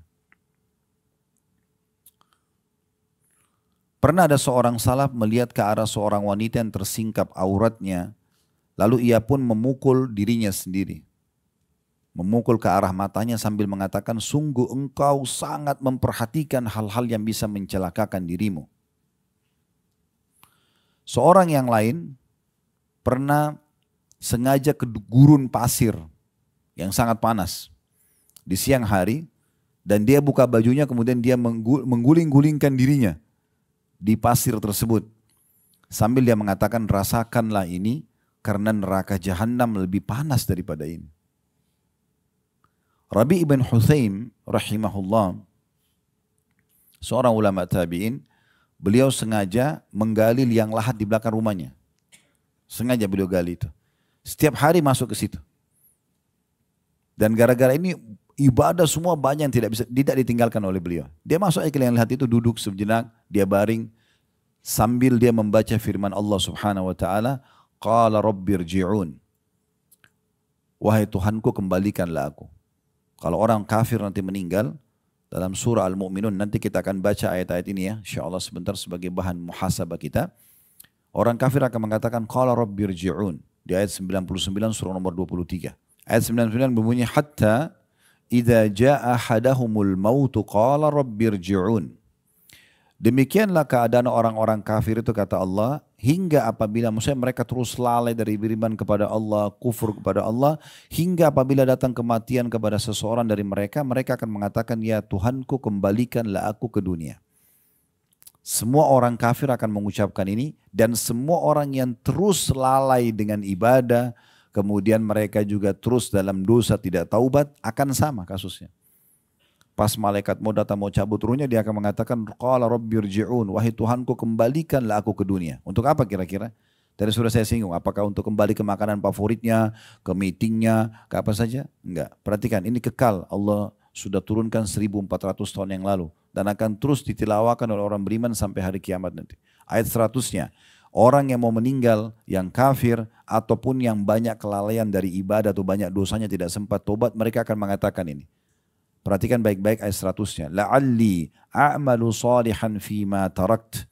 Kalla innaha kalimatun huwa qailuha wa min waraihim barzakhun ila yaumi yub'atsun. Tujuannya kembali ke dunia agar aku berbuat amal soleh terhadap apa yang telah aku tinggalkan dulu.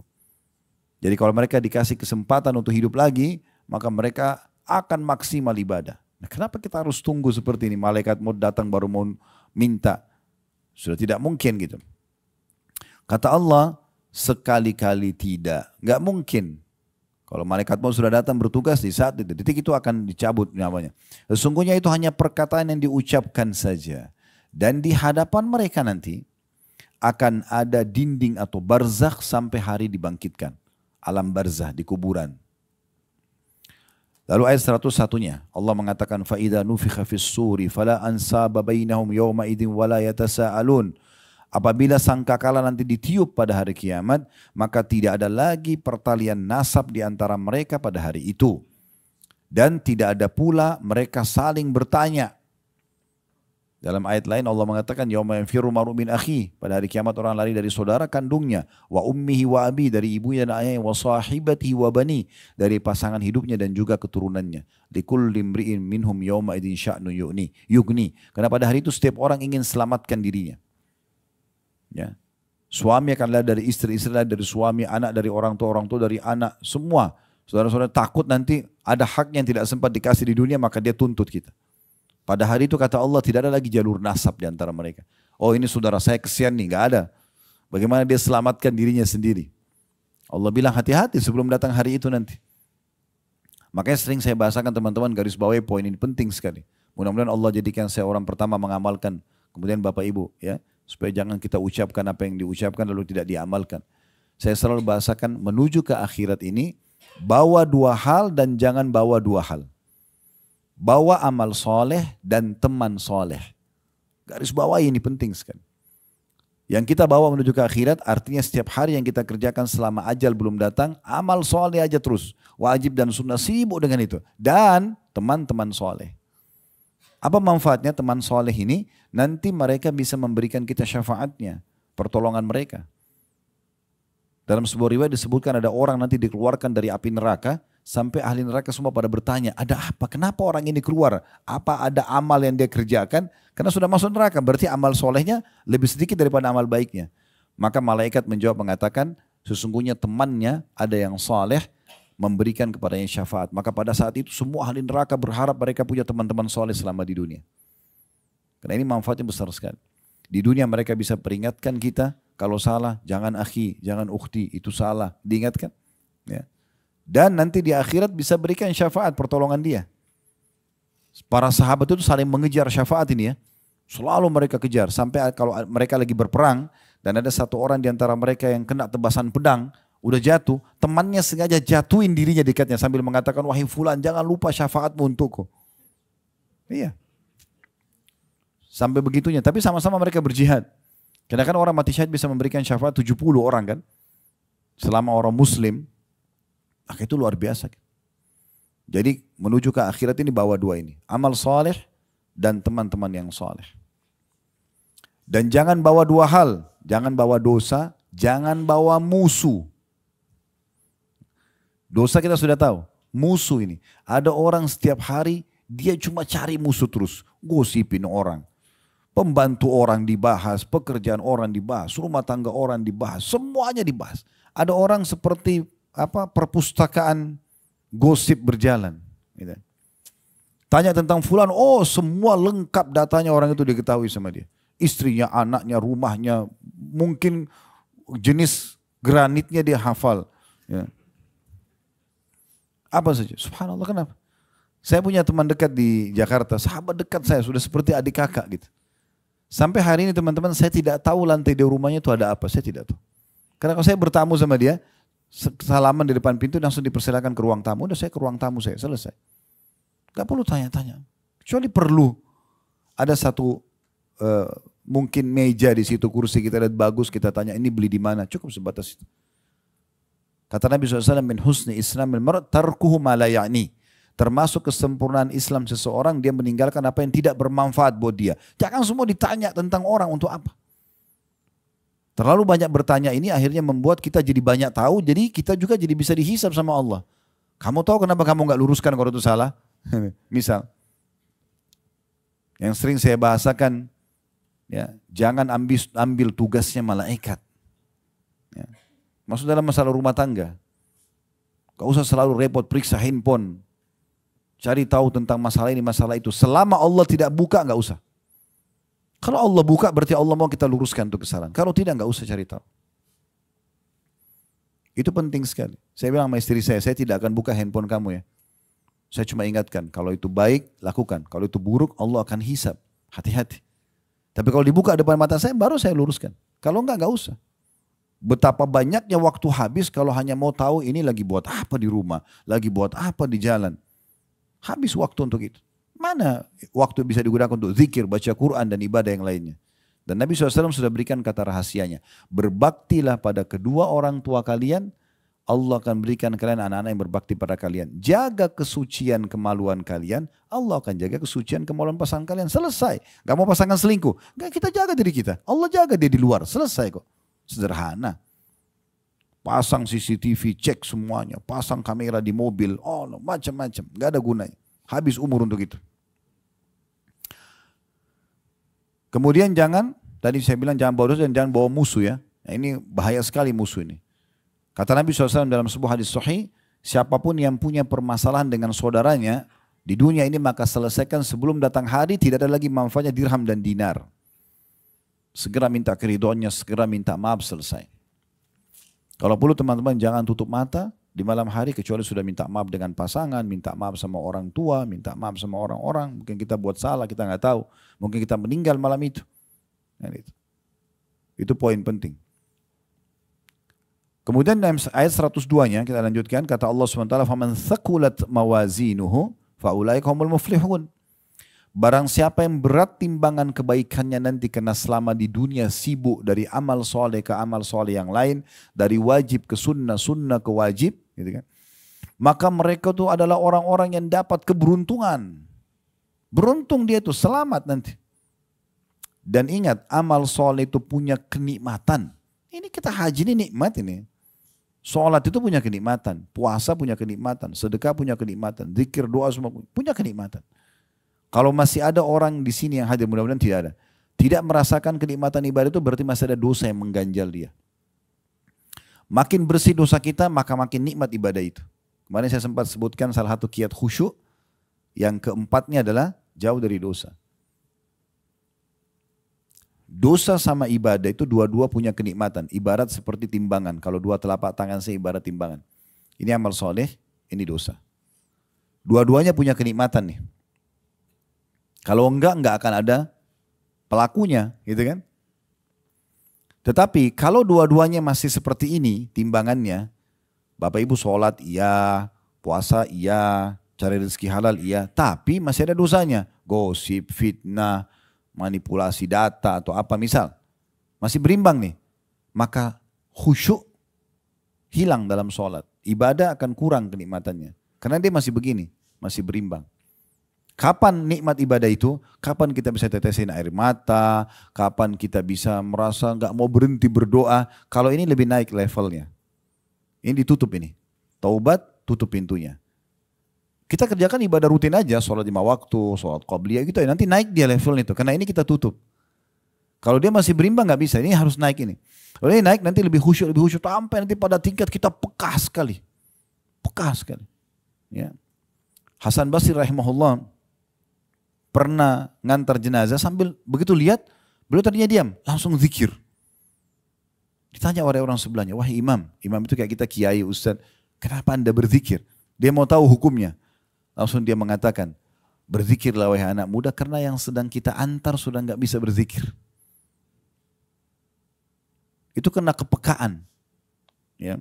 Nah kepekaan ini dalam ibadah ini akan muncul kalau dia naik itu levelnya. Dan caranya memang ini harus ditutup ini, jangan dibuka. Bahasa saya sering teman-teman sekalian, kalau anda mau hijrah, antum mau hijrah, jangan setengah-setengah. Jadi orang soleh itu dan soleh 100% aja sekalian. Kenapa sih setengah-setengah? Kenapa dicicil? Hah? Udah sekalian. Dan tidak usah pakai tapi, ya, tapi Ustaz. Gitu, ya. Saya sih mau tobat tapi, saya sebenarnya mau haji Ustaz tapi terus ini. Kenapa tapi? Saya sebenarnya mau bantu pesan itu tapi, ya udah malaikat tulis ada tapinya. Dan kalau sebaliknya, ini parah sekali nih. Kalau ibadahnya turun, kuantitas, kualitasnya, dosanya makin meningkat. Makin hilang kenikmatan ini. Makin lalai dia. Kan begitu. Dan dua kenikmatan ini tidak bisa ketemu. Contoh, sekarang kita komitmen setiap azan sholat. Komitmen nih, udah saya setiap azan langsung sholat nih. Gitu kan. Mulai kita jaga dan kita nikmati karena kita tahu keutamaan sholat di awal waktu lah, di saf awal mungkin laki-laki mungkin kita sholat masjid haram, kita kejar tuh. Ini kenikmatannya sudah muncul nih. Kalau muncul kenikmatannya, lawannya dia tinggalkan sholat. Hilang kan? Pasti kita akan bilang, Kalau orang tidak sholat, sayang benar orang itu tidak sholat ya. Karena kenikmatan sholat kita sudah ada. Dan kita meninggalkan dosanya, yaitu meninggalkan sholat. Berarti ada kenikmatannya. Kenikmatan ini yang membuat kita merasa, kenapa orang itu buat sayang benar dia nggak sholat. Nah gitu. Sama terbalik. Kalau orang nikmati dosanya, tinggalkan sholat. Dia nggak peduli. Sholat nggak penting. Maka dia nikmati itu, kenikmatan sholatnya hilang. Dia akan bertanya sebaliknya, itu orang sholat gak capek tuh, sholat terus. Kan gitu. Contoh yang lain, perempuan tutup aurat pakai jilbab. Dia tutup auratnya, memang dia tahu Allah haramkan terlihat, dia jaga betul. Dia nikmati itu. Lawannya adalah buka aurat kan. Kalau orang nikmati tutup aurat itu, misalnya akhwat kita, maka dia akan mengatakan pada yang mesti buka auratnya, kenapa ya dia buka aurat itu, sayang bener. Tidak takut tuh, gini-gini sekarang. Itu muncul karena dia nikmati jilbabnya tadi, tutup auratnya itu. Sebaliknya orang yang buat maksiatnya, buka auratnya, kalau dia nikmatin, dia akan balik. Itu orang nggak panas tuh pakai jilbab, pakai cadar segala macam. Nah gitu. Jadi tidak bisa ketemu seperti minyak sama air nih. Kalau ada orang coba gabungkan keduanya, dia ibadah tapi dia masih buat maksiat, seperti tadi, tidak ada hasilnya, tidak berefek. Kalau ada orang misalnya, dia jaga ibadah, dia jaga juga dosanya. Maka dia tidak nikmat ibadah, tidak nikmat buat dosa. Ya. Kalau ada orang misalnya dia sholat 5 waktu, tapi masih mabuk misalnya. Contoh, dia mabuk jam 2 malam tapi nanti jam 5 dia mau subuh. Enak gak mabuknya? Gak enak. Hah? Dia berpikir terus selama 3 jam itu, sambil mabuk sambil berpikir. Jadi tidak datangkan ketenangan jiwa buat dia. Karena dia masih beban dengan sholat kan. Dia mau satuin gak bisa ini. Gak mungkin gitu. Jadi susah. Dia udah lurus di istiqomah di agama. Tapi masih berinteraksi sama lawan jenis misalnya. Dia tidak enak, setengah-setengah. Coba kalau orang mabuk tapi gak sholat. Udah dia teler di pinggir jalan. Dia tidak peduli. Ya dia nikmati itu. Tapi ujungnya neraka ini. Jadi seperti itu. Jadi gak bisa ketemu teman-teman. Makanya sekaligus kalau mau jadi orang baik, mau penuhi timbangan amal kita dengan kebaikan, maksimal aja. Jadi orang soleh itu dan soleha sekaligus 100%. Jangan setengah-setengah, gak usah nyicil-nyicil. Gak usah tadi ada kata-kata tapi. 103-nya Allah mengatakan, وَمَنْ خَفَّتْ مَوَازِينُهُ, dan siapa yang ringan nanti timbangan amal solehnya hari kiamat, karena di dunia tidak maksimalkan, فَأُولَٰئِكَ الَّذِينَ خَسِرُوا أَنفُسَهُمْ فِي جَهَنَّمَ خَالِدُونَ. Mereka itulah orang-orang yang merugikan diri mereka sendiri. Mereka kekal dalam neraka Jahannam. Jadi penentuan nanti di akhirat, cuma ada 2 tempat ya, surga atau neraka, itu keputusannya di sini. Di dunia ini selama hidup. Ini nanti yang menentukan kita ke surga atau kita ke neraka. Jadi salah di sini, udah salah juga di sana pasti. Kalau di akhirat kita masih bisa nego, ya Allah saya nggak mau neraka, saya mau surga, aman.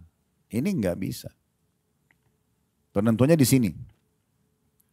Lalu setelahnya Allah gambarkan tentang kondisi ahli neraka. Bagaimana sih neraka itu? Apakah memang kita harus khawatir, takut, sehingga kita harus taubat segera, kita segera introspeksi diri kita banyak beramal soleh?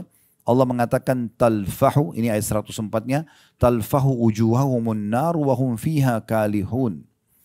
Muka mereka akan dibakar oleh api neraka. Dan mereka dalam neraka itu dalam keadaan cacat. Ya, dalam sebuah hadis kata Nabi SAW, karena panasnya neraka itu, bibir atasnya, ahli neraka itu, melepuh sampai bisa dilipat ke kepalanya. Dan bibir bawahnya melepuh sampai jatuh ke pusarnya. Itu tafsir daripada ayat 104-nya. Kata Nabi SAW, makna cacat itu seperti itu. Kemudian 105-nya, Allah akan berfirman pada ahli neraka. Kita tidak perlu tunggu masuk neraka baru dengarkan ya. Allah sudah buka di sini.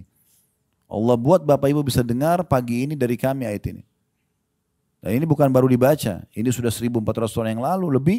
Dan akan dibaca sampai hari kiamat nanti oleh orang beriman. Akan selalu jadi prinsip hidup. Beruntunglah orang yang dengar, engah, dia sadar, kemudian dia langsung introspeksi diri. 105-nya Allah mengatakan kepada ahli neraka yang lagi disiksa, mereka teriak-teriak, alam takun ayati tutla alaikum fakuntum biha tukadzibun. Bukankah ayat-ayatku telah dibacakan kepadamu sekalian, tapi kamu selalu mendustakannya? Jangan akhi, jangan ukhti, haram, tidak boleh begini, riba jangan, ini jangan, itu jangan. Udahlah, so alim, apalah, malah dicaci maki orang yang nasihatin dia. Oh ini garis keras ini, jangan didengar. Ya. Ya sudah, tunggu nanti Allah bilang sama dia begini di neraka. Bukankah sudah dibacakan ayat-ayatku padamu? Dan subhanallah, termasuk hikmah Allah SWT itu, Allah tidak pernah paksakan hambanya. Tidak paksain ibadah. Kalau Allah mau, Allah bisa kan? Yang tidak sholat langsung tiba-tiba patah lehernya. Bisa nggak? Bisa. Yang tidak puasa puntung tangannya. Bisa kan, Allah bisa. Tapi Allah nggak buat begitu. Allah turunkan wahyunya, ini loh, puasa, sholat itu wajib, ini keutamaannya. Puasa itu wajib, ini keutamaannya. Kalau kerjaan dapat ini. Kalau ditinggalkan ini hukumannya ya. Tapi Allah tidak hukum langsung di dunia. Masih berikan kesempatan untuk taubat. Nanti ahli neraka itu teman-teman kalau masuk neraka, naudzubillah, mudah-mudahan Allah selamatkan kita semua. Mereka masuk neraka dalam kondisi mengakui keadilan Allah. Mereka masuk neraka mengatakan memang pantas kami masuk. Karena memang atas perbuatan mereka sendiri, Allah nggak pernah suruh dia berbuat dosa. Dan selalu peringatan Allah datang itu. Saya jelaskan kemarin itu ada tahapan-tahapannya. Yang paling pertama itu pasti rasa takut. Itu selalu ada tuh. Takut, khawatir. Itu sudah kalau orang introspeksi diri langsung dia kembali kepada Allah, aman dia. Kalau dia kerjakan nanti ada peringatan yang kedua lebih tinggi, nanti ketiga, nanti seterusnya. Ya, akan lebih berat lagi hukumannya. Dan saya sudah bilang kemarin, maling saja yang sudah digebukin sama masa, itu tetap bentuk kasih sayang Allah. Karena dia sudah diberikan peringatan berapa kali sebelumnya, memang tidak mau kapok. Kapoknya harus digebukin. Nah, baru berhenti. Ada orang sampai mati sekalian udah. Karena Allah sayang sama dia, kalau dibiarkan ini maling terus ini. Gak akan berhenti. Kemudian ayat 106-nya. Apa ahli neraka jawab pada saat itu? Tapi gak ada gunanya ini jawaban ini. Cuma mereka ungkapin, Allah buka kepada kita selama kita masih di dunia. Perhatikan ayat 106-nya. Mereka mengatakan, waktu Allah bilang, bukankah sudah datang sampai kepada kalian ayat-ayatku? Dibacakan, namun kalian mendustakan, cuek, gak mau peduli. Kata Allah, qalu, Rabbana ghalabat alina shiqwatuna wa kunna qauman dhalin. Mereka berkata, ya Tuhan kami telah dikuasai oleh kejahatan kami. Dan kami adalah orang-orang yang sesat. Maksudnya pada saat itu mereka baru nyesal. Mereka baru bilang, dulu ya betul salah nih. Kami dikuasai hawa nafsu sampai kami melakukan kesalahan itu. Ya. Lalu mereka memohon kepada Allah. Di 107-nya. Rabbana akhrijna minha fa in udna fa inna zalimun. Ini penyesalan mereka nih. Ya Tuhan kami, keluarkanlah kami dari neraka ini. Di saat itu ya. Tapi tidak ada manfaatnya. Keluarkanlah kami dari neraka ini dan kembalikan kami ke dunia. Jika kami kembali juga pada kekafiran, pada dosa, kemaksiatan, sesungguhnya kami termasuk orang-orang zalim. Sebenarnya ini bagus penyesalan, tapi nggak ada gunanya kalau sudah di neraka. Harusnya di dunia mereka bilang ini gitu. Segera ngaku salah, tinggalkan gitu. 108-nya. Allah berfirman kepada mereka, ini firman Allah yang paling tegas. Allah itu Ar-Rahmanur Rahim, Maha Pengasih, Maha Penyayang. Tapi bagi ahli neraka, Allah akan tegas sama mereka. Allah bilang, qala khsa'u fiha wa la tukallimun. Allah berfirman, tinggallah dengan hina di dalam neraka itu. Dan jangan pernah kamu berbicara dengan aku. Subhanallah, saya pernah dapat sebuah hadis. Kata Nabi SAW, ahli neraka itu kan mereka tidak pernah berhenti ya. Tidak ada istilah istirahat. Kalau di penjara ada saatnya orang istirahat, dikasih makan, kalau luka diobatin, walaupun sudah dihukum. Di neraka nggak ada begitu. Per detiknya siksaan terus, siksaan non-stop dan tidak ada kematian. Kalau orang maling digebukin mati, orang sudah tinggalkan, nggak digebukin lagi. Karena orang tahu orang mati nggak sakit lagi. Tapi di neraka nggak. Jadi dia hidup terus dalam kondisi, dalam kata Nabi SAW dalam sebuah hadis, ahli neraka itu ada yang sampai hangus semua badannya, tinggal kepalanya saja. Tapi hidup. Lalu Allah utuhkan lagi. Nah dalam proses pengutuhan itu, penyiksaan sakit, pengutuhan kembali tubuh mereka sakit. Begitu terus. Mereka menjerit-jerit tidak didengar. Kata Nabi SAW tentang masalah firman Allah ini dalam ayat 108-nya. Allah mengatakan, kekallah kalian, hiduplah dia, masuk tinggal di dalam keadaan hina. Dan jangan pernah bicara dengan aku. Kata Nabi SAW ahli neraka. Dalam tafsir 108 surah Al-Mu'minun ini. Ahli neraka karena mereka sudah merasa sakit sekali, mereka sudah tidak tahu harus buat, mereka panggil para penjaga neraka, para malaikat. Dan para penjaga neraka tidak menjawab mereka ratusan tahun. Biarin disiksa. Mereka putus asa, akhirnya mereka panggil Tuhan mereka.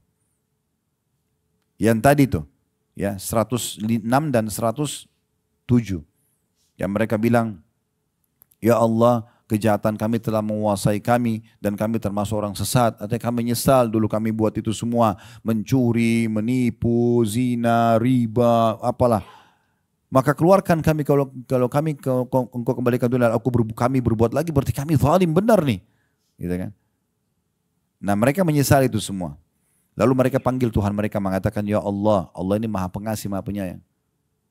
Tapi kata Nabi SAW, Allah tidak menjawab mereka seumur dunia. Seumur dunia itu berapa miliar tahun itu. Ya. Jadi kalau antum pernah dengar, oh ada masa dinosaurus dulu, Allahu a'lam, mungkin bisa saja. Bisa saja. Bukan mustahil, karena manusia ini, kita ini, makhluk terakhir yang Allah ciptakan. Sebelum kita sudah ada jin, sudah ada hewan-hewan, sudah ada air, sudah ada api. Ini semua bukan baru ini. Air yang kita pakai ini air dari dulu yang Allah ciptakan dari awal. Sederhana kok secara ilmiah kan. Panas menguap, ditampung di awan. Kalau ini kita kayak filter turun lagi jadi hujan dipakai lagi. Sama, apinya sama. Tumbuh-tumbuhannya itu aja. Ya. Sama. Pepaya kita makan, buahnya, bijinya kita lempar. Jadi pohon lagi, dia lagi. Sama. Semua hewan laut itu turunannya semua sama. Kembali lagi, begitu semua. Makanya waktu Nabi Adam alaihissalam diciptakan, iblis sudah ada kan? Kan iblis nggak mau sujud. Sudah ada di dunia dia. Kenapa iblis nggak mau sujud? Karena dia berharap dia jadi pemimpin di bumi. Ini masalah politik juga ini. Ya. Dia mau jadi pemimpin. Begitu Allah bilang, saya akan ciptakan di muka bumi khalifah, pemimpin, manusia itu, Adam. Di situ dia cemburu. Oh berarti sudah putus asa, dia nggak bisa lagi jadi pemimpin di bumi. Maka waktu disuruh sujud dia nggak mau sujud. Berarti intinya iblis ada kan sebelumnya. Sudah ada iblis, sudah ada jin, sudah ada hewan-hewan, sudah ada semua tumbuh, sudah ada, bukan baru ini semua. Sudah ada. Jadi perlu kita garis bawah itu. Maka Allah subhanahu wa ta'ala tidak mengajak bicara mereka selama umur dunia. Allahu alam berapa miliar tahun. Disiksa terus. Setelah seumur dunia baru Allah berfirman seperti ayat 108 ini. Setelah seumur dunia miliaran tahun, ya Allah masih mengatakan kepada mereka, qala khsa'u fiha wa la tukallimun. Tinggallah di dalam keadaan hina dan jangan pernah berbicara dengan aku. Setelah miliaran tahun disiksa, Allah masih tidak maafkan. Karena Allah itu Ar-Rahmanur Rahim. Coba bayangkan. Di akhirat sudah tidak ada ceritanya itu. Maka kata Nabi SAW dalam hadis itu, yang saya bacakan, maka karena mereka sudah putus asa, keluarlah dari tempat air mata mereka darah. Dan ketahuilah, kalau air mata yang keluar selama mereka disiksa itu, dijalankan atau dialirkan di atasnya kapal, maka bisa mengalir. Karena penuhnya dengan air mata. Jangan dibayangkan ini neraka seperti penjara kita ya. Penuh darah, nananya ahli neraka di situ numpuk-numpuk. Bahkan kata Nabi SAW, makanan minuman mereka adalah tinatul khabal. Para sahabat bertanya, ya Rasulullah, apa itu tinatul khabal? Kata Nabi SAW, nana dan darahnya ahli neraka. Di surga teman-teman, kita nanti makan insya Allah, bukan karena lapar. Kita minum bukan karena haus. Maka semua penuh kenikmatan. Ya. Antum bayangin kalau antum lagi tidak, beda ya kalau lagi lapar, ini kebetulan mau sarapan jadi masa. Jangan dibayangin dulu.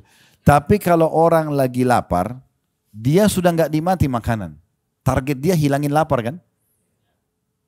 Coba kalau antum lagi tidak lapar, mau makan apa Pak? Makan apa Bu? Kita masih bisa memilih. Oh mau makan ini. Kita nikmatin tuh.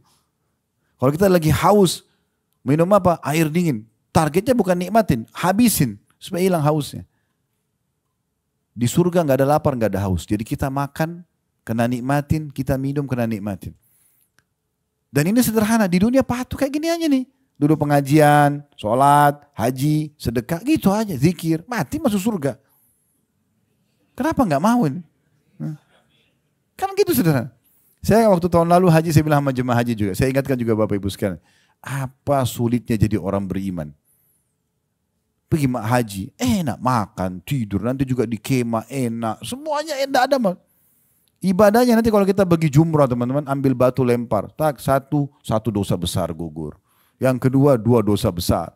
Pulang lagi ke kemah, ngobrol, makan, minum, dengar pengajian. Mati masuk surga, enak bener. Ya. Kenapa nggak mau jadi orang baik ini? Kan aneh betul ya. Makanya kata Nabi SAW, seseorang dari kalian lebih dekat dengan surganya daripada tali sendalnya sendiri.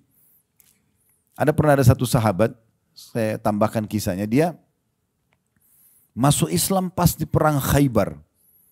Benteng Khaybar sekitar 180 kilo sekian dari kota Madinah. Kami ada program umroh Sirah Nabawi. Beliau pernah ikut, beberapa teman-teman pernah ikut dulu. Kita datangi lokasi peperangan itu langsung. Di Badar kita datang lokasi perang Badar, di Khaybar juga begitu. Datangin benteng-bentengnya Yahudi di sana. Intinya di perang Khaybar ini Nabi SAW mengepung benteng yang pertama sekitar 43 harian.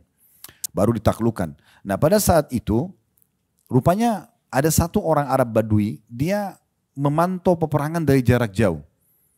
Dan dia tertarik lihat umat Islam. Mereka walaupun berperang punya adab dan tata kerama. Kalau malam hari mereka baca Quran, mereka saling membantu sama-sama yang lain.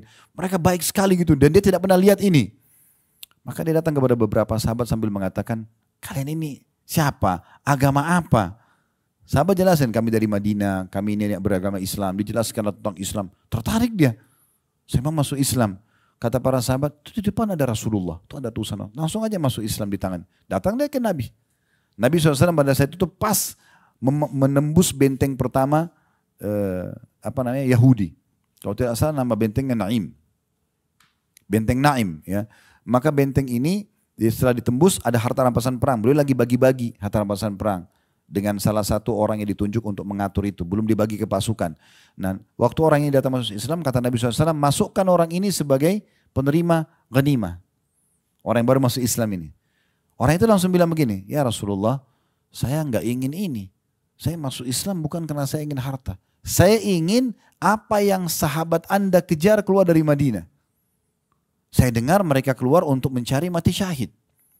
Supaya begitu mati terbunuh dosanya dimaafkan masuk surga.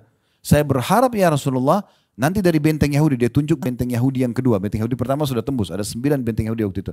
Nanti saya berharap dari benteng Yahudi ini keluar anak panah Yahudi, kena di sini, ditunjuk sama dia titiknya.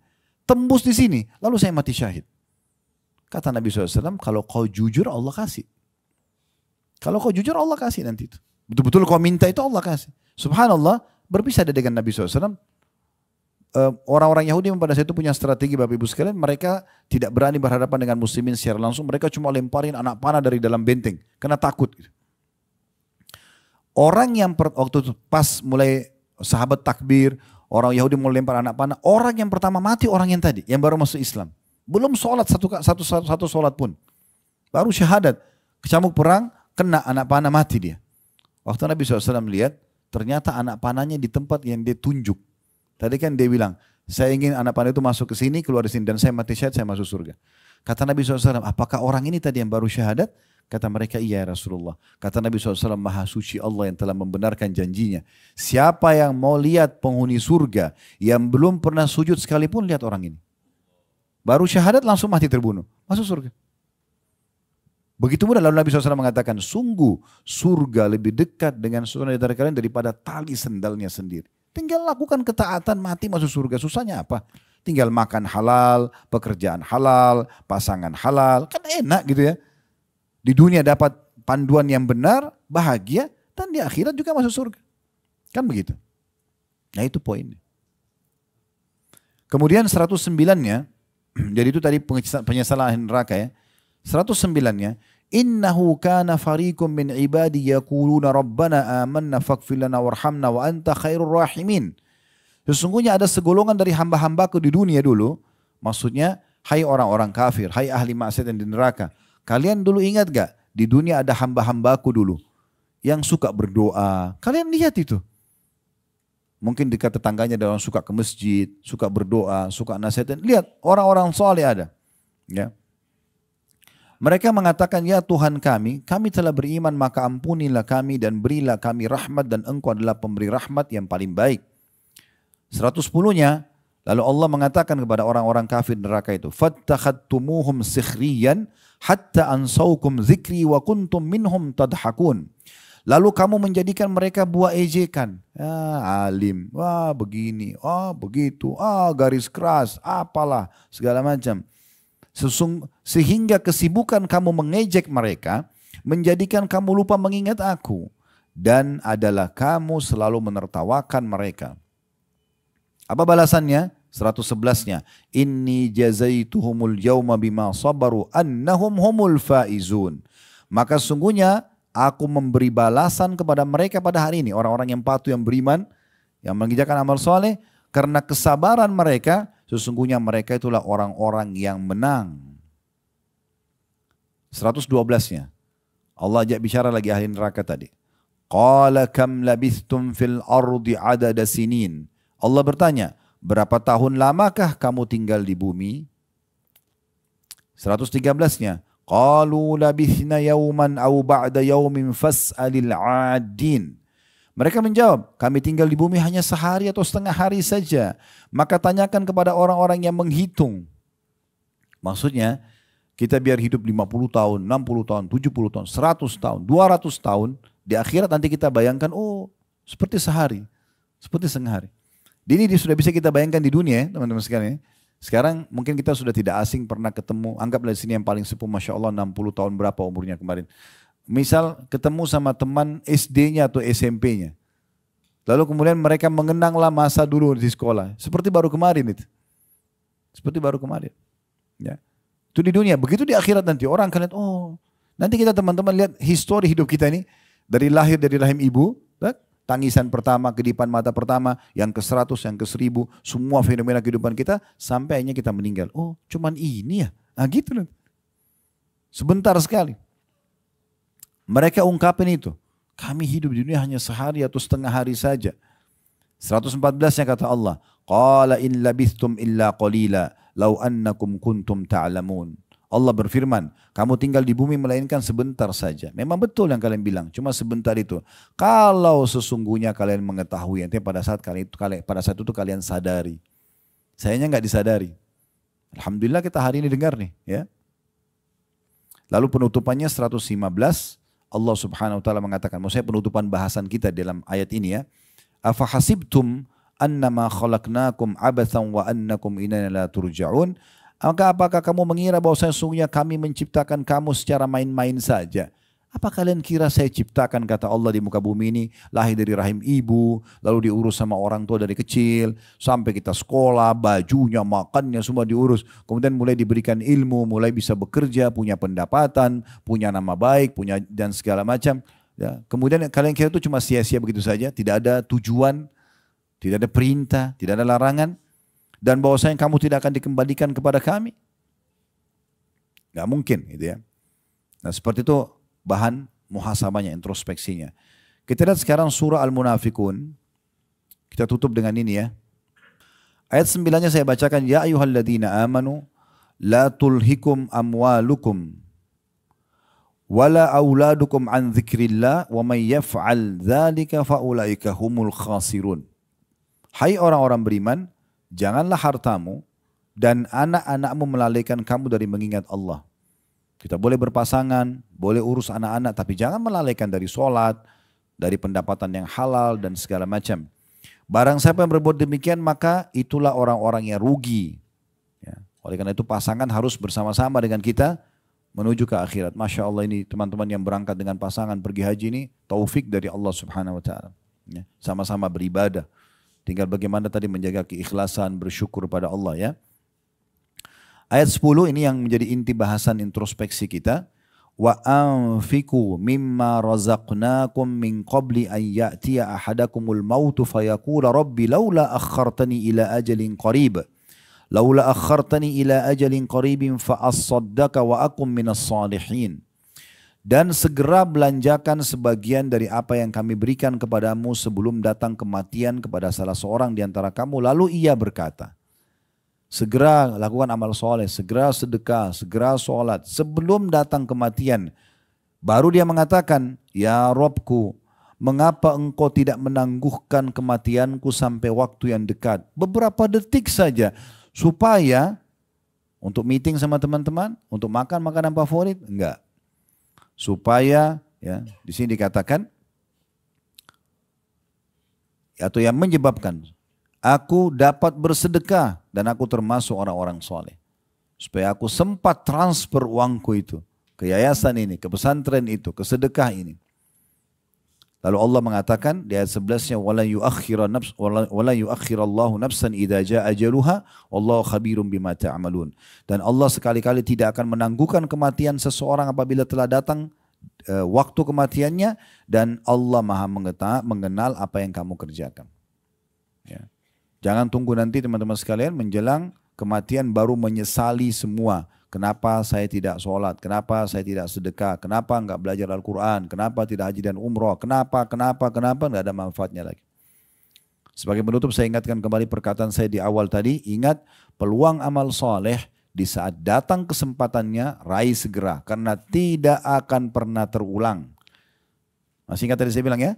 Ada tempat dan waktu hanya bernilai di saat itu saja.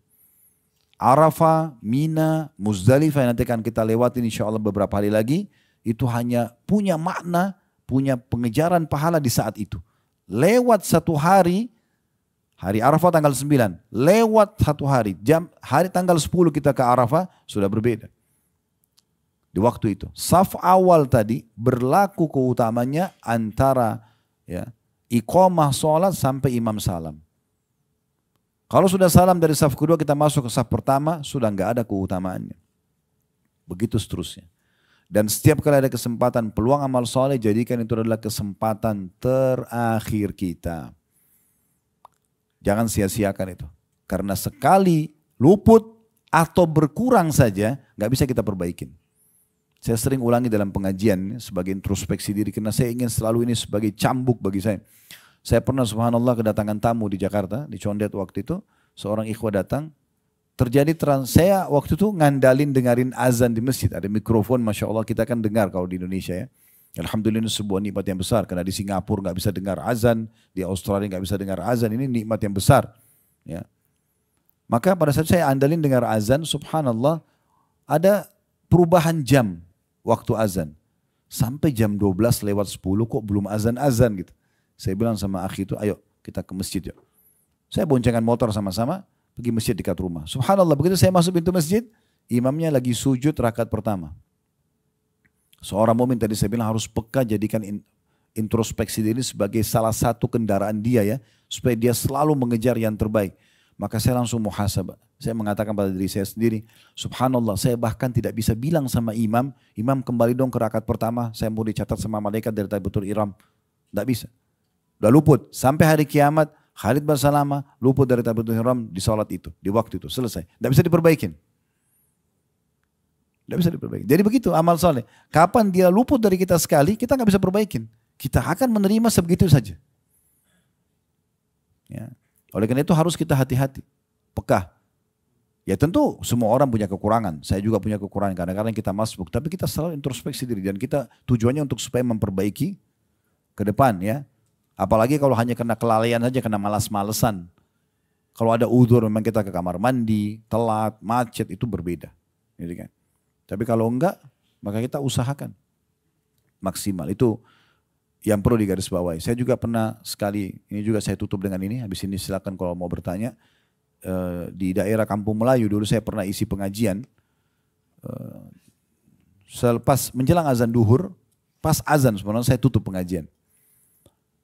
Parkir mobil depan pengajian itu, kemudian saya jalan kaki, ada masjid.